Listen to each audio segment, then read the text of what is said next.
Raola Libre, le média indépendante du pays Nissa.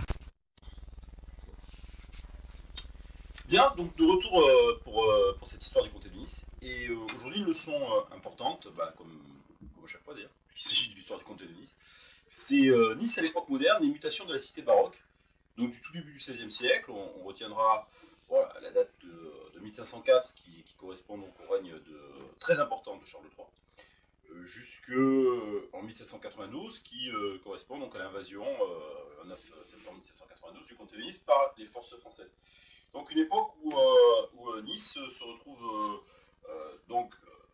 en tant que cité désormais des États de Savoie, se retrouve ballottée entre les appétits de la France, les appétits de conquête de la France, et le domaine du Saint-Empire germanique, et notamment de la puissance espagnole, dont elle est en orbite, de laquelle elle se situe en tant qu'État du Saint-Empire germanique.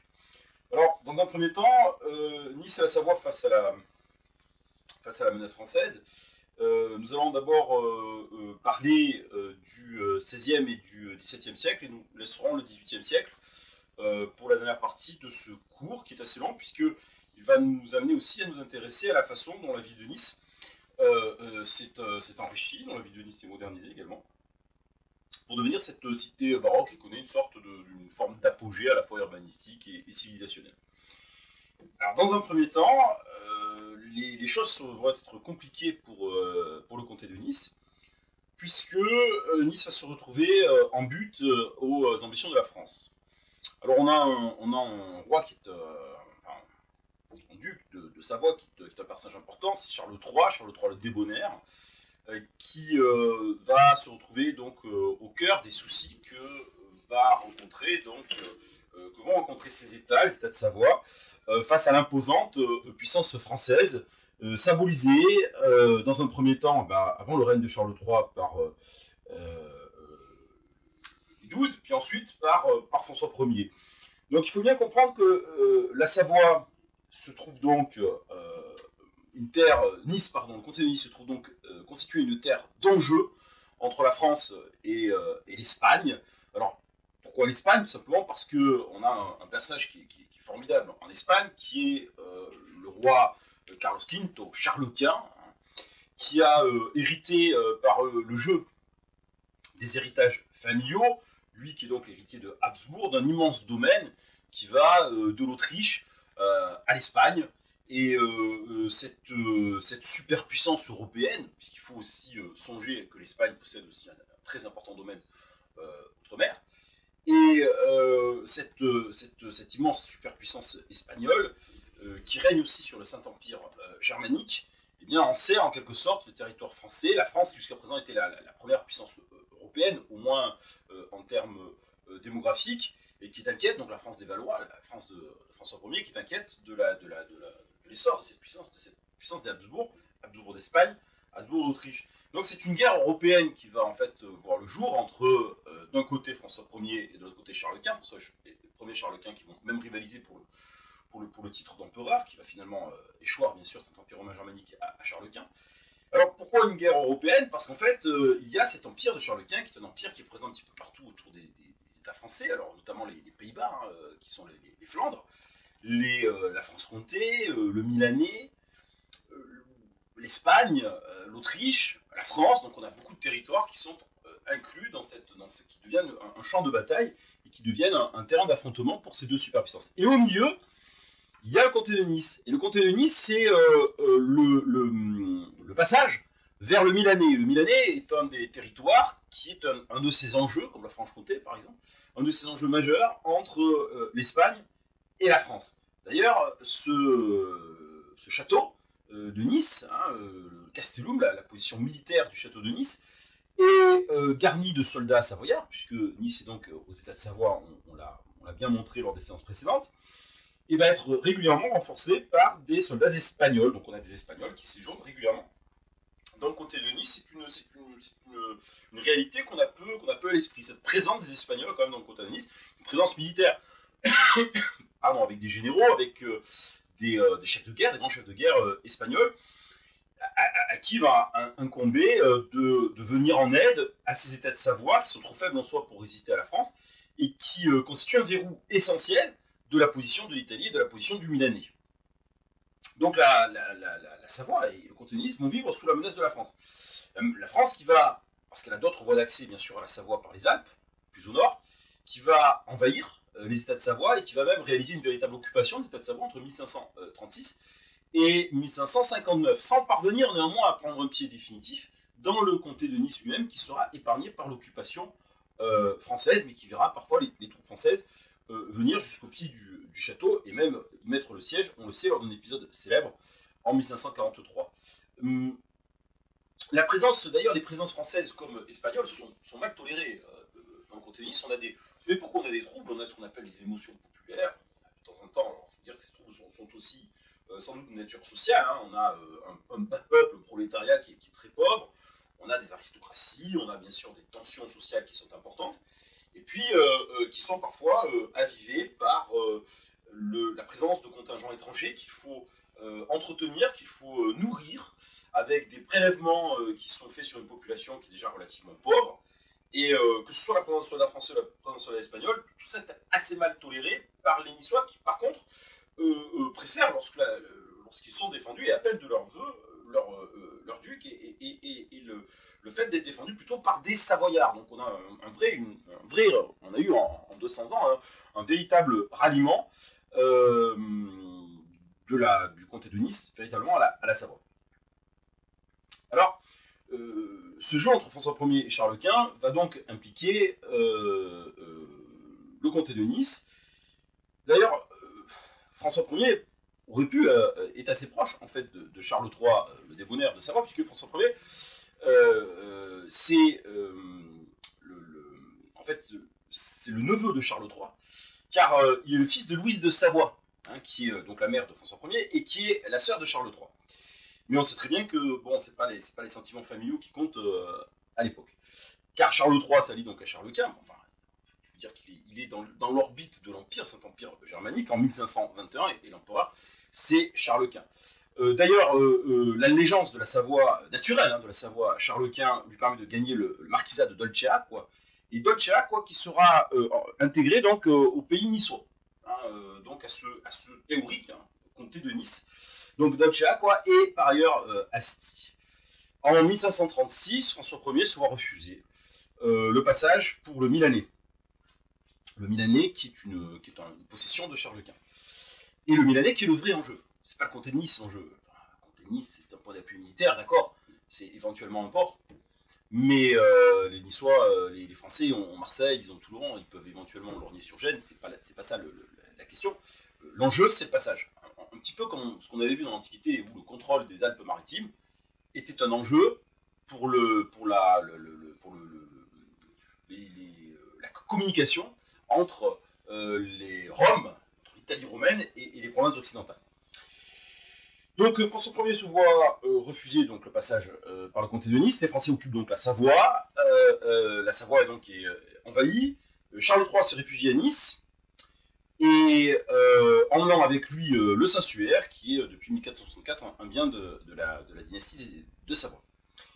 On va finalement, en 1538, négocier une trêve.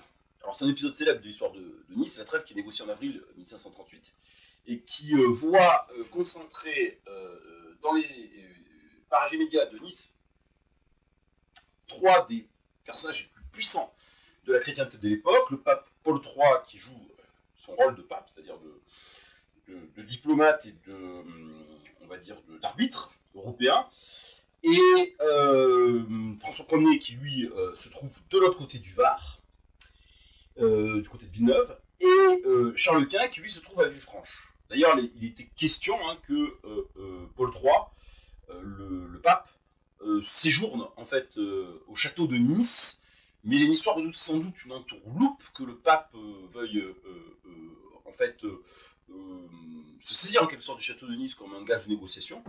Et donc on préfère le couvent de la Sainte-Croix de l'Observance, le fameux couvent dit de la Croix de Marbre, puisqu'il en reste aujourd'hui cette fameuse Croix de Marbre qui a été élevée pour symboliser cet entretien de la Croix de Marbre dans le quartier que l'on connaît, hein, de la Croix de Marbre à Nice, qui a été élevé quelques décennies plus tard. On a ces fameuses 4 colonnes qui sont en fait ce qui reste de l'état antique, de l'état ancien des lieux, la croix n'étant pas, elle, d'époque. Cet entretien, il ne faut pas imaginer, comme on l'imagine souvent d'ailleurs quand on pense à cette paix, à cette entrevue, à cette trêve de Nice, en fait les 3 hommes refusent de se rencontrer. Le texte est négocié à distance et ratifié. Cette trêve, chacun ratifie la trêve de son côté. Charles Quint, François Ier, Paul III ne se sont jamais rencontrés physiquement, ne se sont jamais serrés la main, et chacun est rentré chez lui. Alors c'est une trêve qui n'est pas très marquante en fait, parce que c'est, comme son nom l'indique, une courte trêve. C'était censé être une paix, c'est une courte trêve. Et en fait, c'est un moment très vain, puisque les tensions, on est en avril 1538, les tensions repartent dès septembre 1538 avec des histoires de marchands qui auraient été spoliés à Marseille, avec donc Charles III de Savoie qui crie à l'agression, et de nouveau ce qui va arriver, les tensions, et ce qui va amener à de nouvelles opérations militaires qui vont conduire à un épisode que tout le monde connaît, hein, qui est donc l'épisode du siège de Nice par les Turcs. Donc on a des représentations, des gravures anciennes, hein, où on voit les galères par les Turcs et les Français, où on voit les galères turques en train d'opérer donc au large de la cité niçoise et du château. Alors, le siège de Nice de 1543, c'est un épisode célèbre. On a 3 protagonistes. On a les Turcs de Frédéric Barberousse, avec célèbre corsaire musulman, 120 galères, et les troupes du duc d'Enghien avec 30 000 hommes à peu près, qui représentent l'armée française. Bon, il ne faut pas s'étonner de voir les Turcs, si, on devrait s'étonner de voir les Turcs alliés avec le très chrétien, le roi très chrétien, c'est-à-dire François Ier. Bon, c'est une politique, c'est de la réelle politique, hein, comme on dirait, c'est une politique réaliste, hein, menée par François Ier, qui vise à équilibrer la puissance des Habsbourg, dont les territoires donnent sur les Balkans, hein, avec l'Autriche, en s'alliant avec la puissance montante et conquérante, la puissance ottomane. Par le passé, Haroun al-Rachid, hein, le calife, et Charlemagne s'entendaient très bien. Face à eux, on a des défenseurs, 3000 défenseurs, dont la milice niçoise qui est levée, et qui sont commandés par des chevaliers de Malte. Donc en août, le combat commence. Alors on creuse des sables, c'est-à-dire on creuse des mines sous les remparts. Les Turcs notamment creusent, et puis l'artillerie donne donc un bombardement, parfois plus de 200 coups de canon recensés par jour, donc ce qui est énorme parce que ce sont des gros boulets métalliques qui font des dégâts sur le château. Alors il y a 2 choses, il y a le château, bien sûr la ville haute, qui est la position fortifiée la plus importante, et puis bien sûr il y a la ville basse qui est ceinte de remparts, mais ces remparts bien sûr ils n'ont pas les vertus défensives de la ville haute, ils sont plus difficiles à défendre. Des assauts sont repoussés, 2 assauts sont repoussés, notamment avec au sommet de la tour Saint-Quer, près de la porte Pérolière, la Donna Maofaccia, c'est-à-dire la femme vilaine, qui est Catherine Ségurane, et qui aurait donc repoussé le porte-étendard turc en utilisant sa batte de lavandière, et qui aurait vigoureusement troussé ses jupons pour montrer son postérieur à l'armée turque en signe de défi. Bon, alors ça s'inscrit dans les traditions qu'on connaît, hein, de femmes qui viennent défendre les murailles. À Beauvais, on a Jeanne Hachette, hein, par exemple, pendant le Moyen-Âge, et nous, on a Catherine Ségurane. Alors, voilà, est-ce que c'est un épisode qu'on peut tenir comme historique? Est-ce qu'il s'agit d'un épisode du folklore local? Bon, il n'y a pas de certitude dans le domaine, hein. On a bien sûr des sources. On a un chroniqueur, Scalier, qui au XIXe siècle nous rapporte dans le détail la légende de Catherine Ségurane. Elle est attestée, cette légende, en fait, dès 1608 par Honoré Pastorelli, qui est donc un des premiers historiens sérieux, hein, de la ville de Nice. Puis Geoffredo, au même siècle, On sait qu'on a eu à une époque un buste porte-pérolière de Catherine Ségurane. Alors tout ça, ça fait quand même un faisceau d'indices concordants, notamment la présence d'un buste.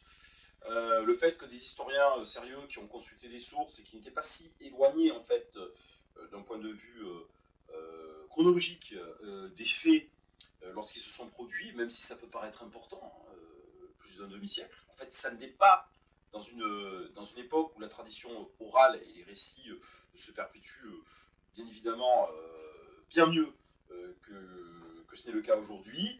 Donc tout porte à croire que le personnage de Catherine Ségurane a probablement existé. Après, certitude, on ne peut pas en avoir non plus complètement, mais je pense qu'on peut sans trop s'avancer, dire que cette légende porte appui sur la participation possible de femmes, notamment d'une Catherine Ségurane, pourquoi pas sur les remparts. Alors, c'est pas non plus complètement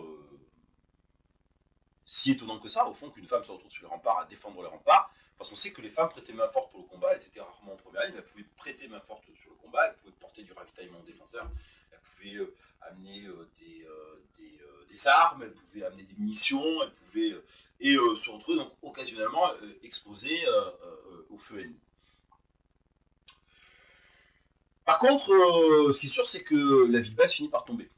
Parce que la ville basse n'est pas au fond militairement défendable longtemps. Elle finit par se rendre, et là il y a un épisode qui pose problème, puisque l'aristocratie niçoise semble avoir en quelque sorte vendu la reddition de la ville basse contre l'octroi par la France du droit de Gabelle, qui ainsi serait retiré au duc de Savoie. Charles III qui va considérer pendant longtemps d'ailleurs que les Niçois l'ont trahi en rendant la ville basse. Mais il n'en est pas de même pour la ville haute, il n'en est pas de même pour le château, puisque le château continue de se défendre au point que non seulement il ne tombe pas, mais à l'approche d'une armée de secours envoyée par Charles Quint et Charles III, le siège finit par être levé, donc on peut dire que c'est une victoire, mais c'est quand même malgré tout une vaine victoire, parce que ça ne sauvera pas longtemps le comté de Nice, ni même la Savoie. La France va être... Charles III, la France va occuper finalement la Savoie, et va finalement finir par se partager le Piémont avec l'Espagne. Par contre, Nice est du coup épargnée de l'occupation française, mais elle va rester sous la menace de razzias. Elle le restera longtemps, même très tard, jusqu'à la fin du XVIe siècle, de razzias opérées par les troupes françaises, soit depuis les Alpes, soit depuis l'Outre-Var. Alors, après ce premier épisode, eh bien, qu'en est-il de la restauration de ces États de Savoie par un grand duc de Savoie qui est Emmanuel Philibert, qui règne de 1553 à 1580. Alors Emmanuel Philibert, c'est un des grands personnages, un petit peu comme les Amédées, Amédée VII, Amédée VIII, c'est un des grands ducs, un des grands féodaux de la Savoie, qui va jouer un rôle qui excède le cadre des États de Savoie, puisqu'il va devenir commandant de l'armée impériale de Charles Quint. Il sera même gouverneur des Pays-Bas. Il va de ce fait confier le comté de Nice à André Provana de Ligny. Il va même en 1557 infliger une défaite sévère, c'est un militaire, c'est un chef de guerre, d'ailleurs on le représente souvent la représentation d'Emmanuel Philibert en cuirasse, un combat avec un casque, on dirait d'ailleurs un militaire espagnol, avec son casque façon conquistador. Et en 1557, à Saint-Quentin, donc dans le nord, parce qu'on se bat aussi pour les Flandres, il va battre les Français. Et finalement, en 1559, cette guerre terrible qu'on se livre déjà maintenant depuis plus d'un demi-siècle entre France et Espagne, et Habsbourg va finir par le traité cette fois-ci beaucoup plus durable, le traité du Cateau-Cambrésis, donc signé dans le nord de la France, Cateau-Cambrésis en 1559. Donc, du coup, ça va permettre la restauration complète de l'autorité d'Emmanuel Philibert sur ces États de Savoie, une restauration par étapes avec des garanties qui sont demandées. Turin va rester un petit moment d'ailleurs sous occupation française.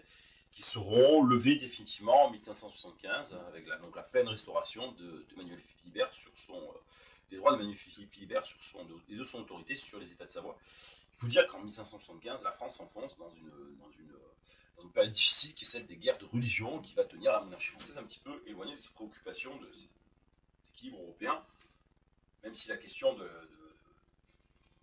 la lutte contre l'Espagne est aussi en filigrane toujours derrière ces guerres de religion, parce qu'on a un parti protestant, un parti catholique. Alors, en 1571, on a une preuve de l'importance qu'a pris aussi le comté de Nice, parce qu'on a un épisode très important, qui est c'est une grande bataille, qui est la bataille de Lépante. La bataille de Lépante qui va opposer donc la chrétienté, en sorte, mais pas la France, bien sûr, à l'Empire ottoman, bataille navale livrée au large de la Grèce. Et 3 galères portant niçoises et sospellois vont participer à ce terrible affrontement, un affrontement naval, dont une d'ailleurs coulera et qui verra la victoire très importante des chrétiens. Donc on a les Génois, on a les Vénitiens, on a les Espagnols. D'ailleurs, ces galères, sans surprise, de Savoie, donc de Nice et de Sospel, vont combattre dans les rangs de la flotte espagnole. Ce qui permet de faire une sorte de focus sur le fait que Villefranche est un arsenal à l'époque. Donc on a un système de port franc, on va le voir, qui s'établit entre Villefranche et Nice. Et puis on a aussi cet arsenal. Et ainsi, dès 1522, sort des arsenaux de Villefranche un navire qui est tout à fait surprenant, qui s'appelle une caraque, la caraque Sainte-Anne, qui a été commanditée pour l'ordre de Rhodes, qui est un navire immense pour l'époque, puisqu'il peut porter entre 300 et 500 hommes d'équipage et soldats. Donc, qui d'ailleurs qui fait l'étonnement des Niçois. Donc, voilà, à Villefranche, on a des arsenaux qui sont relativement importants, qui vont produire un navire qui vont participer à la bataille de Lépante. On a une œuvre civile d'Emmanuel Philibert dans le comté de Nice et à Nice, donc dans le cadre de cette pleine restauration des États de Savoie. Alors, on ne peut pas dire non plus que le comté de Nice devienne du jour au lendemain une terre de richesse, donc le comté de Nice sera toujours plutôt un endroit pauvre, mais malgré tout, on a des filatures de soie. Donc, l'industrie et le grand artisanat jusqu'à présent à peu près absents du comté de Nice. On a les premières banques, on a des canaux d'irrigation, on a une université. Jusqu'à présent, c'était Turin-Mondovì. On a de l'enseignement qui se fait aussi à Nice. Donc on a véritablement une œuvre civile. Et puis, même si bien évidemment, ça reste l'université, c'est Turin et Mondovì. Mais on a des lieux de transmission à Nice. On a des moulins dans le nord de Nice. On a des canaux qui permettent comme ça Et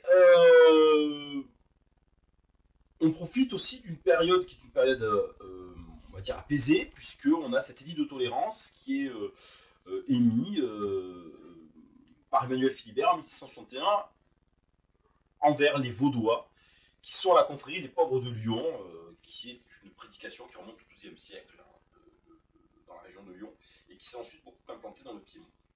Donc on est plutôt une période de paix. Mais bon, ça ne va pas survivre longtemps au règne d'Emmanuel Philibert, puisqu'on a le retour dans l'ombre de la France qui se fait après la fin du règne d'Emmanuel Philibert. On a un Emmanuel II qui ne sera pas à la hauteur du premier titulaire du nom. D'ailleurs, à partir de 1597-98, on a des razzias qui recommencent, des razzias françaises qui recommencent. Les Français sont sur Saint-Étienne de Tinée, ils tiennent la région, ils ne seront délogés. Il faudra 1 an pour venir les déloger. Et puis, on va vers des dynasties de plus en plus affaiblies, avec des ducs qui n'auront pas du tout le rayonnement d'un Emmanuel Philibert ou d'un Amédée. Et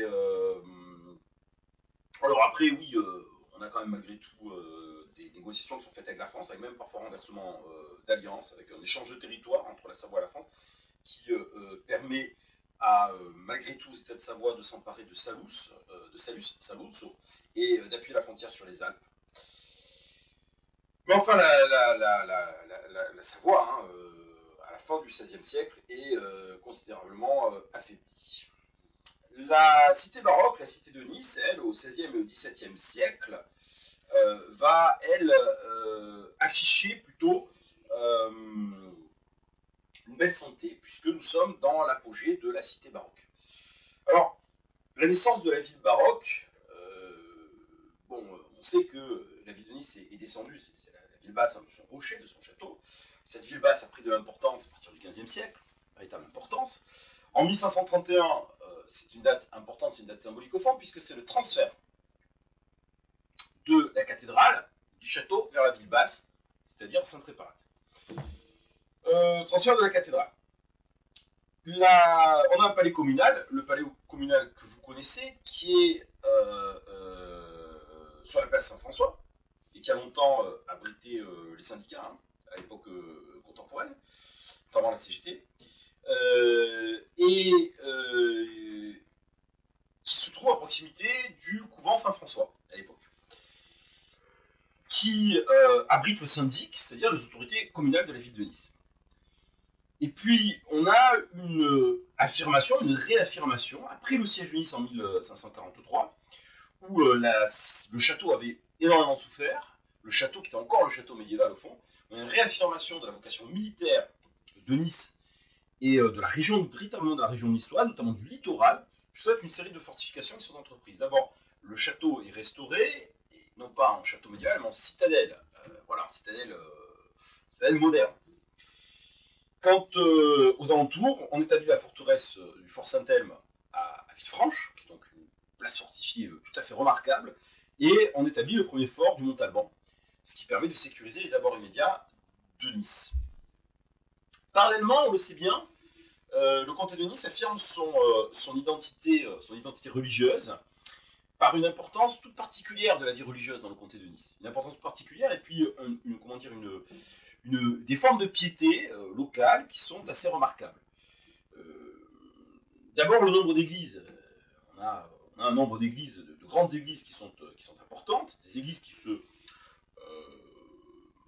distinguent par leur architecture, une architecture baroque tout à fait assumée, hein, à l'image de Sainte-Réparate, de l'église du Jésus et des autres grandes églises du Vieux-Nice. Les couvents. On a, aux alentours de 1150, on a 15 couvents. Donc c'est tout à fait remarquable pour une ville de moins de 20 000 habitants. Et puis on a surtout ce phénomène pas purement niçois, non, du tout, mais remarquable dans le comté de Nice, qui est celui des pénitents. Donc les pénitents qui sont des associations de laïcs. Alors les premières associations de pénitents sont plus anciennes que ça, elles remontent au Moyen-Âge. Les pénitents blancs, c'est 1306, c'est les pénitents de la Sainte-Croix. Les pénitents noirs de la Miséricorde, c'est 1329. Les pénitents bleus du Saint-Sépulcre, c'est 1431. Et les rouges, pénitents rouges de la Sainte-Trinité, mais c'est 1576. Donc ça prend racine, on le voit dans le Moyen-Âge, hein, au XIVe siècle, mais ça va se développer et notamment connaître son apogée, ce phénomène des pénitents au XVIIe siècle. Un niçois sur 5, on estime, au XVIIe siècle, est concerné par les pénitents, donc cette association de laïcs. Mais si on regarde l'ensemble du comté de Nice, on a aussi des associations rurales de pénitents. En fait, on aurait 110 confréries de pénitents dans le comté de Nice, ce qui est un maillage tout à fait extraordinaire. Donc c'est vraiment une cité baroque. Baroque par son architecture, mais aussi par la façon de vivre la foi baroque. Car les pénitents font procession, il y a quelque chose d'assez démonstratif. Car le baroque, c'est pas seulement une architecture, c'est pas seulement l'esprit de la contre-réforme catholique issue du Concile de Trente, c'est aussi une mentalité baroque, une mentalité démonstrative, une mentalité de défi aussi, une mentalité inconséquente, et je dirais quasiment une tournure d'esprit qui va façonner profondément l'âme niçoise. Nice se modernise, Nice s'enrichit. Bon, après, attention, il ne faut pas faire de Nice, encore une fois, une ville riche. Hein. Non, Nice s'enrichit dans une pauvreté relative. Donc déjà, le port franc permet, donc, avec les avantages fiscaux qu'il procure, au comté de Nice, donc, de prospérer. Donc Nice et Villefranche ont ce statut de port franc, Donc je vous parlais d'un lieu d'enseignement. On a les universités à Turin, à Mondovì, et on a un collège qui est ouvert en 1559 à Nice, donc un lieu d'enseignement. Mais le collège, c'est pas le collège d'aujourd'hui, hein, c'est pas le collège pour les petits enfants. Hein. Ça correspond euh, à une autre définition à l'époque. On a une imprimerie, on a un hôtel des monnaies, donc on a des lieux où on peut emprunter de l'argent. On a ensuite, en 1640, vraiment une université qui va ouvrir, une véritable université.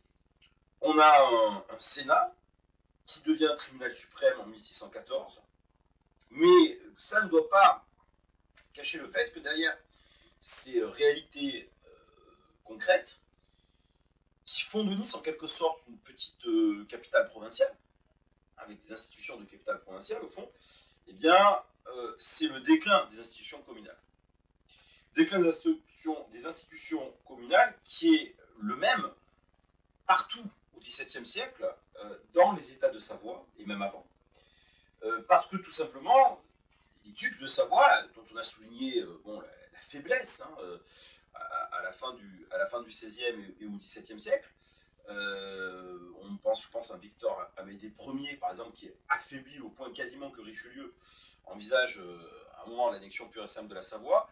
Donc, malgré tout, malgré cette faiblesse extérieure de la Savoie, eh bien, l'État de Savoie se structure en tant qu'État moderne, et un État moderne ne peut pas tolérer l'indépendance des institutions communales qui, partout en Europe, partout en Italie, en fait, perdent de leur substance et de leur autonomie. L'autonomie, d'ailleurs, de la commune de Nice était très théorique et très relative depuis déjà très longtemps. Elle avait déjà perdu, en tant que viguerie des États de Provence, elle avait déjà perdu une grande partie de ses pouvoirs. En plus, la commune est en faillite. Autrement dit, dans le courant du XVIIe siècle, la réalité du pouvoir va passer à un intendant savoyard. La vie intellectuelle est riche au XVIIe siècle. La vie intellectuelle est riche pour un territoire aussi pauvre. Toutes les sciences, toutes les disciplines sont concernées par cette richesse. De l'astronomie, Cassini, à la science du droit, important en terre d'héritage romain et en terre italienne, avec Gubernatis. Les historiens qu'on a déjà rencontrés, Pastorelli, Gioffredo, qui chacun possède une rue parallèle dans le Nice d'aujourd'hui. Le médecin Torini, poète.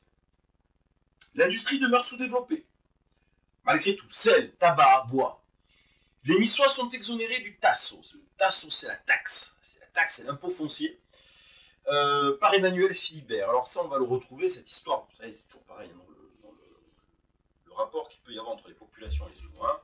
La politique fiscale joue un rôle quand même assez fondamental. Troisième point dans cet exposé, donc après avoir vu les démêlés du comté de Nice avec la France, notamment la France de François Ier, après avoir vu la cité baroque à son apogée, eh bien nous allons nous pencher sur ce XVIIe siècle. Les années 1690, en gros 1792, qui vont voir les ambitions savoyardes repartir à la hausse et carrément s'ériger une puissance sarde en tant que royaume du Piémont sardaigne. Alors, tout d'abord, on a quand même une date qui est fondamentale pour l'histoire de la ville de Nice, que l'on ne connaît pas assez, parce qu'on aime à retenir les grandes victoires, on n'aime pas à retenir ce qu'on considère comme étant des défaites, une défaite qui serait salutaire en fait pour l'avenir du comté de Nice, c'est la date de 1706. En 1706, c'est le minage et la destruction systématique, définitive, du château, de la forteresse du château. Alors, mine de rien, a posteriori, c'est un événement considérable. Pourquoi ? Parce que, et ça, on le sait, et je vous renvoie à notre deuxième leçon sur l'Antiquité, pensez au papillaire qui parlait du Castellum de Nice, pensez à cette ville de Nicaea réfugiée sur le rocher, pensez au sort funeste réservé à Caménélum en nos invasions, alors que Nice, parce qu'elle est enceinte et elle est sur son rocher, résiste à peu près à tout, et bien Nice est avant tout un château. Nice est un castellum, Nice est un château, Nice est une forteresse. Et bien à partir de 1706, Nice n'est plus un château, Nice n'est plus une forteresse. Nice perd sa vocation militaire. Bon, pas complètement, parce que au palais Rusca, il y aura une caserne. Hein. Il y aura toujours des soldats à Nice, parce que c'est un point important à contrôler, mais la ville de Nice perd sa vocation militaire. Ce qui sera, bien évidemment, pas sans implication et sans intérêt dans l'histoire de la ville de Nice, dans la suite de l'histoire de la ville de Nice, notamment pour la construction de sa vocation touristique, qui commence, je le rappelle, justement, dès le XVIIIe siècle, c'est-à-dire au moment où Nice cesse d'être une place forte militaire en soi, et notamment un château de forteresse, eh bien, les touristes vont commencer progressivement, au cours du XVIIIe siècle, à s'intéresser donc à ce site de Nice. Alors, bien sûr, le château de Nice n'est pas détruit pour faire la place aux touristes, il est détruit parce que, de nouveau, la Savoie est démêlée avec la France. Alors, ces guerres contre la France qui amènent à la destruction du château, elles impliquent le roi Soleil, Louis XIV, lui-même, qui est, on le sait, un roi qui aura sans doute, il le reconnaîtra lui-même à la fin de sa vie, trop aimé la guerre, qui aura englouti des fortunes colossales, et qui risquera même, sur la fin de son règne, en 1715, quasiment de tout perdre. Victor Amédée II va se libérer en 1690, un souverain important également, de la tutelle française, et va relancer la vieille alliance avec l'Espagne. C'est la guerre de la Ligue d'Augsbourg qui va impliquer donc de nouveau la France de Louis XIV comme ennemie de l'Espagne. La garnison française est à Pignerol, donc à quelques distances du Piémont. Elle menace toujours Turin. D'ailleurs, l'armée française envahit Turin. On a une première prise de Nice par l'armée française en 1691, qui serait liée donc à l'explosion de la poudrière. C'est une possibilité, c'est pas non plus totalement vérifié, mais en tout cas en 1691, on a une immense explosion, une partie de la forteresse est dévastée. Et la forteresse se retrouve très délabrée, très affaiblie lors de cette première prise. Mais du château, de la forteresse, la toute première prise, quand on réfléchit à 1691, c'est la toute première fois que la ville haute est prise par une puissance étrangère. Mais c'est pas n'importe quelle puissance étrangère, c'est la France de Louis XIV. Hein, c'est l'État le plus puissant, clairement par contre, hein, et sans détour, d'Europe. Mais malgré tout, les conditions internationales vont sauver les Niçois, puisque Louis XIV va devoir traiter avec le reste de l'Europe et va restaurer les États de Savoie, dont le comté de Nice et même Pignerol. D'ailleurs, les Français vont même aller jusqu'à offrir leur alliance à la Savoie. Mais, qu'à cela ne tienne, en 1700, on revient sur le vieux schéma. Alors, c'est une guerre importante, c'est la guerre de succession d'Espagne. La question est de savoir si on va avoir un Bourbon, si on va avoir en Espagne, si on va avoir une double monarchie franco-espagnole. Ce qui, pour beaucoup d'États européens, serait un cauchemar, parce que ça verrait donc une France énorme en tant que puissance. Et là, on voit se dessiner le jeu que l'Angleterre mènera à partir de ce moment-là, au XVIIIe siècle, c'est le jeu de l'équilibre européen.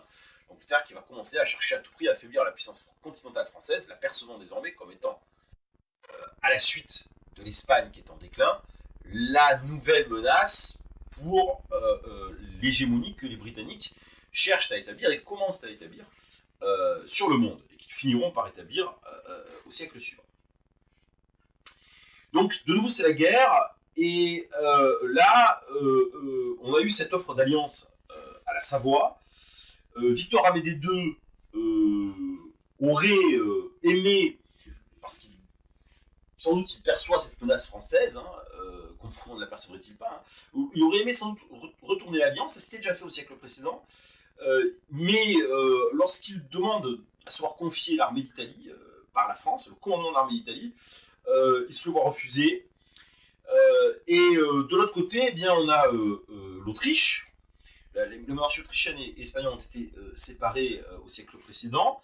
Et on a l'Autriche, les Habsbourg d'Autriche, qui sont les ennemis donc, de la France et qui, avec l'Angleterre, avec d'autres puissances européennes, cherchent à empêcher cette union de la France et d'Espagne de la guerre de succession d'Espagne. Eh bien, l'Autriche, qui a toujours des droits hérités des Habsbourg sur le Montferrat et l'Alessandria,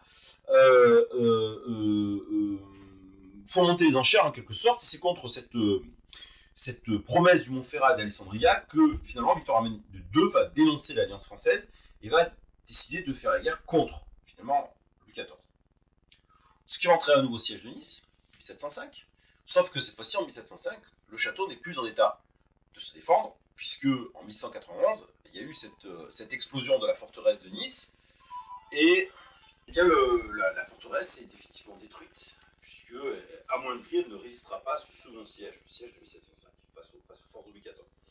La forteresse est minée, détruite intégralement, donc c'est la fin de la fonction militaire de Nice, c'est donc un tournant essentiel dans son histoire, au moins aussi important que les tournants politiques qu'elle a pu connaître, comme la dédition à la Savoie de 1388. Pour les États savoyards, eh bien cette guerre de la succession d'Espagne et cette décision finalement de ce revirement de Victor Amédée II qui décide de la faire dans le camp de l'Autriche, hein, dans le camp des puissances européennes coalisées contre la France, eh bien s'avérera un tournant absolument déterminant. Le traité d'Utrecht et l'établissement de la monarchie sarde. La Sardaigne va, la Savoie va gagner dans cette guerre le statut de royaume. Ça, bien sûr, ça change beaucoup de choses. Puisqu'en 1713, au traité d'Utrecht, qui met fin à cette guerre, eh bien, les Français sont à genoux. Ils vont devoir traiter. En 1706, c'est la destruction du château de Nice, mais parallèlement, les troupes françaises qui sont au Piémont sont écrasées. Et la France va de catastrophe en débâcle. Et même si des militaires de talent, comme Villars par exemple, permettent parfois de sauver les meubles face aux nations européennes coalisées, au fameux Marlborough, eh bien, malgré tout, Louis XIV doit traiter. Et la France n'est pas traitée si durement que ça. Hein. Beaucoup de conquêtes françaises liées donc au roi Soleil sont conservées. Mais la Savoie, elle, par contre, elle est clairement dans le camp des vainqueurs et elle gagne la Sicile. Or, la Sicile, ça fait royaume. Royaume de Sicile. Donc, elle gagne le titre royal. Donc, les ducs de Savoie deviennent rois de Sicile. On parle du royaume de Sicile. Alors, vous n'avez jamais entendu parler d'un royaume de Piémont-Sicile. Vous avez toujours entendu parler d'un royaume de Piémont-Sardine. Bien simplement parce que la Sicile, c'est pas possible pour la Savoie d'administrer la Sicile. C'est trop loin, ça coûterait trop cher, c'est hors de portée des moyens des États de Savoie. Donc finalement, on va procéder à un échange en 1720 avec l'Espagne. Et finalement, les Savoyards vont hériter de la Sardaigne et l'Espagne va reprendre le contrôle de la Sicile. Mais la Savoie va garder la couronne royale. Donc on parle désormais des États de Piémont-Sardaigne. Les États de Piémont-Sardaigne, c'est le comté de Nice, moins l'Ubaye qui est cédé en dédommagement à la France, la Savoie proprement dite, le Piémont et la Sardaigne. Donc comté de Nice, Savoie, Piémont, Sardaigne constituent les États sardes. Parallèlement dans ce XVIIIe siècle, eh bien, ces États sardes vont beaucoup progresser vers le chemin de la modernité, vers la construction d'un État sur le modèle européen de l'époque, c'est-à-dire un État absolu. Un État absolu, mais un État moderne, c'est-à-dire un État qui est avec un souverain qui est puissant, certes, mais dont la puissance est tempérée par une constitution avec un droit qui est unifié, les regi constitutionnelles, enfin une constitution, c'est-à-dire une série un corpus de textes de loi. Donc absolutisme ne signifie pas faire n'importe quoi. Victor Emmanuel II va d'ailleurs chercher, Victor Amédée II va chercher à se donner les moyens financiers de la construction d'un État moderne, notamment en assujettissant tout le monde au tasso, c'est-à-dire à l'État foncier, dont les Niçois avaient été exonérés auparavant et qui est rétabli parce que ça permet justement de financer les travaux et les aménagements de cette modernisation de l'État sarde. La noblesse niçoise est affaiblie de nouveau, c'est un nouvel épisode de l'affermissement de l'autorité piémontaise, l'autorité sarde, hein, puisqu'on parle comme ça, sur le comté de Nice et de l'affaiblissement donc, des autorités locales, qu'elles soient communales ou de la noblesse niçoise. Donc, le droit est unifié par les regi constitutionnelles. D'ailleurs, la capitale de Nice, hein, c'est Turin. Et cette ville de Turin est à l'image de ces États qui se transforment en États modernes. Elle code un embellissement sans précédent. Elle est presque, pour ainsi dire, refondée sur des plans qui sont nouveaux. Pourtant, c'est une vieille ville. Turin, c'est une ville qui remonte à l'époque romaine. On a un architecte qui va s'illustrer hein, dans le baroque turinois, qui est le grand architecte turinois Juvar. Et on a l'établissement de toute une série de grands monuments qui sont aujourd'hui encore visibles donc à Turin, notamment la basilique de Superga, de funeste mémoire pour les supporters du Torino, ou le Palazzo Madame. Et je pense que pour tout amoureux du comté de Nice et pour tout niçois, une visite dans la cité de Turin, qui se trouve malgré tout qu'à 3 heures de route, eh bien, est absolument impératif pour, ne serait-ce que parce que, à l'image de Paris aujourd'hui, hein, Turin a été la capitale et du comté de Nice. On a des règnes qui sont importants. Charles-Emmanuel III est un roi qui a régné, qui a eu un règne très très long dans le milieu du XVIIIe siècle. Puis Victor Amédée III, ils vont poursuivre l'œuvre de construction de cet État sarde. On a un renouvellement des Regie Constitution en 1740. On a malgré tout aussi les Lumières qui franchissent les Alpes. La France, c'est pas très loin. Malgré tout, certes, on a un absolutisme qui règne, malgré tout, puisqu'on a une censure. Hein, c'est de la même façon qu'on a une censure en France, d'ailleurs. Hein, le pays des Lumières, c'est la France, enfin, il y a une censure. Hein.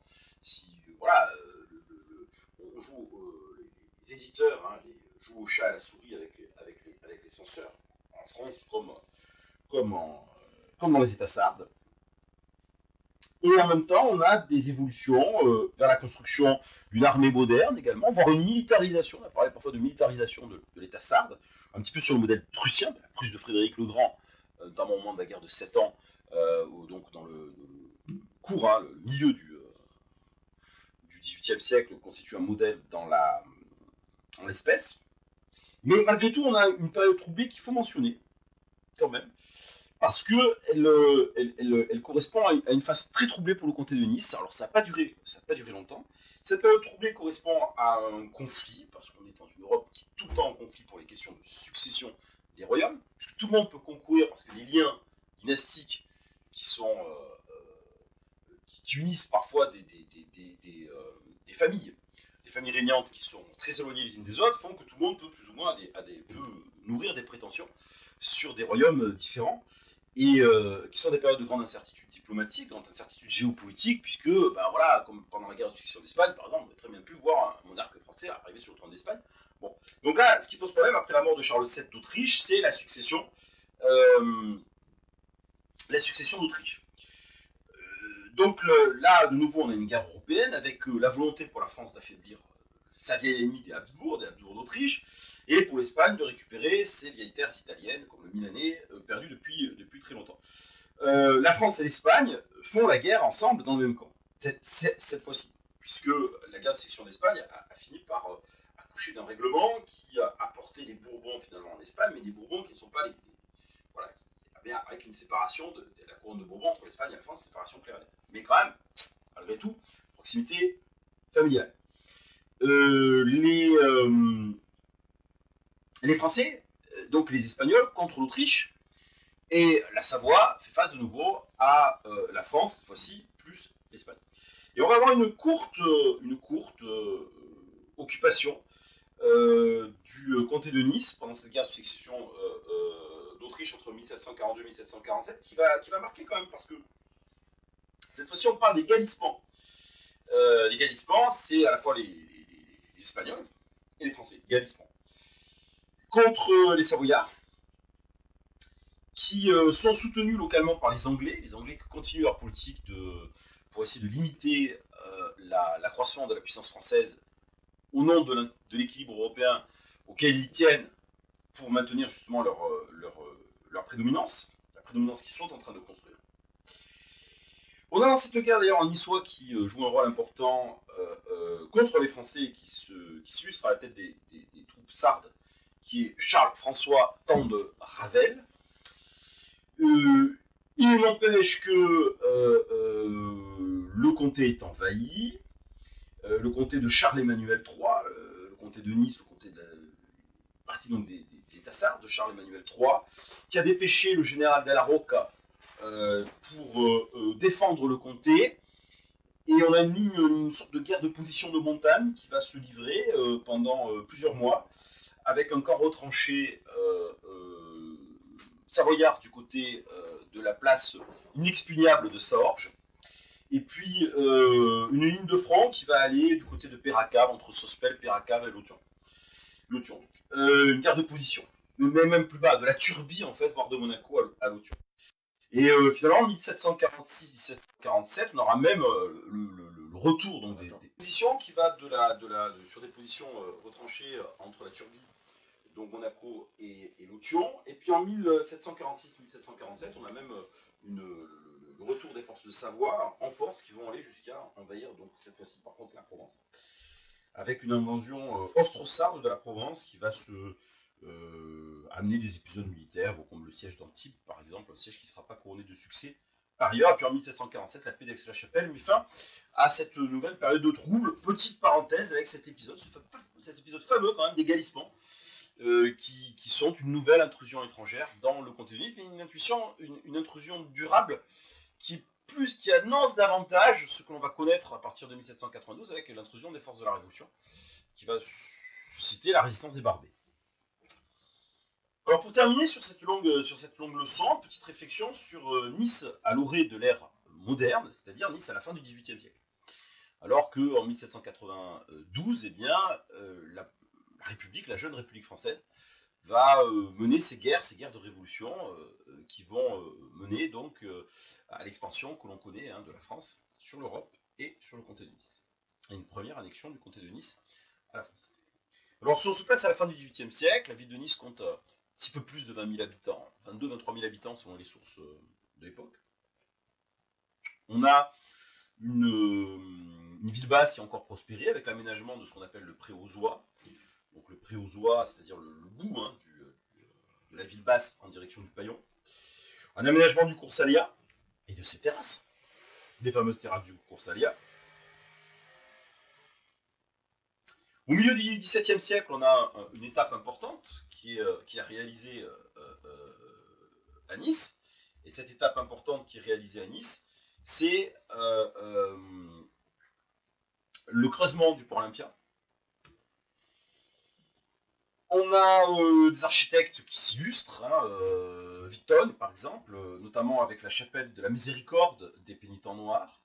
On a la construction d'un grand édifice, important dans le Vieux-Nice, qui est le palais Rusca, qui est une caserne, une ancienne, aujourd'hui c'est l'ancienne caserne que l'on voit.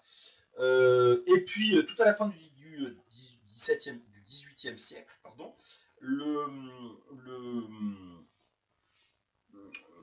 un des aménagements urbanistiques auxquels les Niçois sont le plus attachés encore aujourd'hui, qui est la place qu'on ne peut pas encore appeler la place Garibaldi, mais qui est la place Victor, qui est aménagée entre 1782 et 1792, dont l'architecte est Antoine Spinelli, et qui représente véritablement un peu à la turinoise une œuvre architecturale d'urbanistique tout à fait considérable, fermée par un arc qui a disparu aujourd'hui du côté de la place de la République.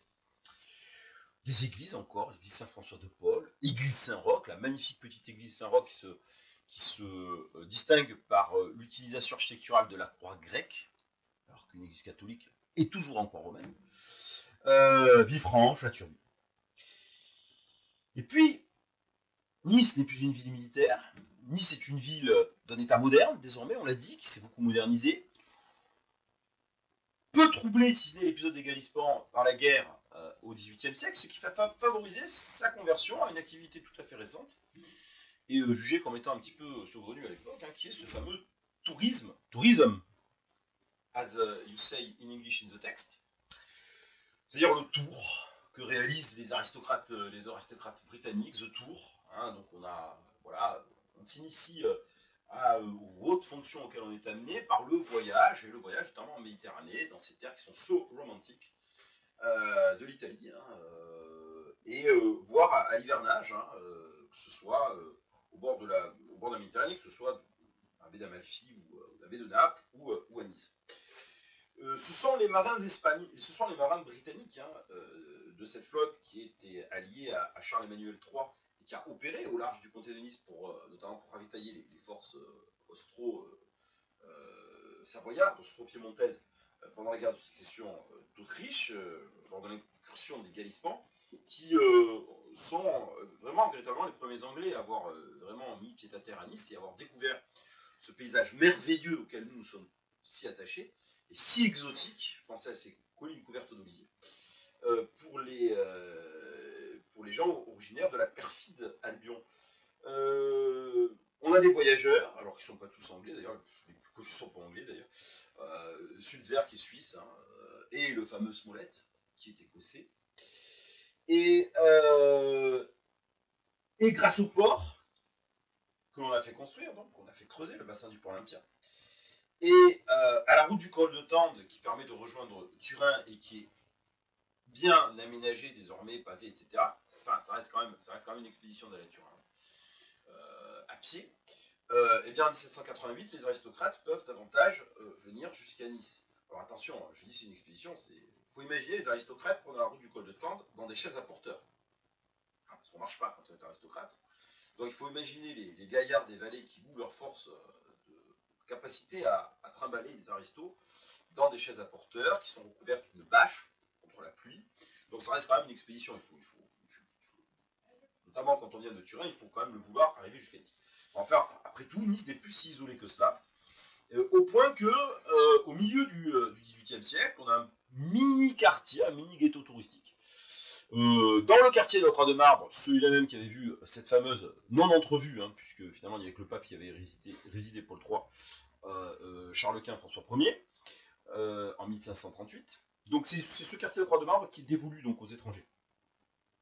Puis malgré tout, en 1764, on a du gratin, comme on dit, hein, qui vient à Nice, puisque c'est le duc d'York, qui est le propre frère du roi d'Angleterre, qui va passer l'hiver à Nice. Qui va séjourner à Nice, qui va hiverner. On estime, si on se place aux alentours des années 1780-1790, qu'on a environ 300 hivernants à Nice, 300 touristes donc, qui passent l'hiver à Nice. Oui, on passe l'hiver, on ne vient pas passer le week-end à Nice, hein, vu le temps qu'il faut pour arriver jusqu'au chez nous à l'époque. C'est sûr que c'est un tourisme d'hivernage.